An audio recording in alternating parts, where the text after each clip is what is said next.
جی بسم اللہ الرحمن الرحیم۔ میں محمد پھول حسین۔ جو لوگ یہ بات کرتے ہیں کہ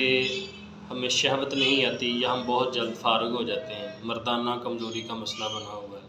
شوگر کی وجہ سے مسئلہ بنا ہوا ہے، یا غلط کاریوں کی وجہ سے، بچپن کی غلط کاریوں کی وجہ سے، ہاتھ رسی سے جو لوگ کمزور ہو جاتے ہیں، انشاءاللہ جو نسخہ آج میں آپ کو بتاؤں گا، انشاءاللہ یہ جلک کے مریضوں کے جو بچپن میں غلط کاریوں کی وجہ سے بالکل ختم ہو جاتے ہیں، یا مردانہ کمزوری کے امراض، خاص طور پہ ان لوگوں کے لیے جنہیں شوگر کی وجہ سے مردانہ کمزوری کا مسئلہ بنتا ہے۔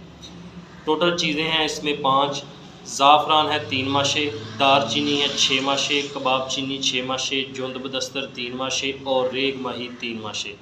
سمپل سا طریقہ ہے اس کا کہ صفوف تیار کر لیں، اس کی پھکی بنا لیں گرینڈ کر کے،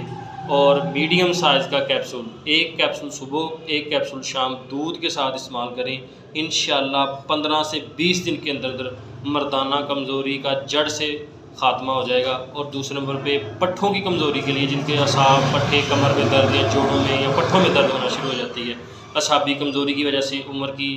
زیادتی کی وجہ سے، انشاءاللہ یہ نسخہ اکثر سے کم نہیں ہے۔ انشاءاللہ ایک بار ضرور آزمائیں، انشاءاللہ اللہ پاک کے فضل و کرم سے مردانہ کمزوری سے مکمل چھٹکارا ہو جائے گا، انشاءاللہ اللہ پاک کے فضل و کرم سے۔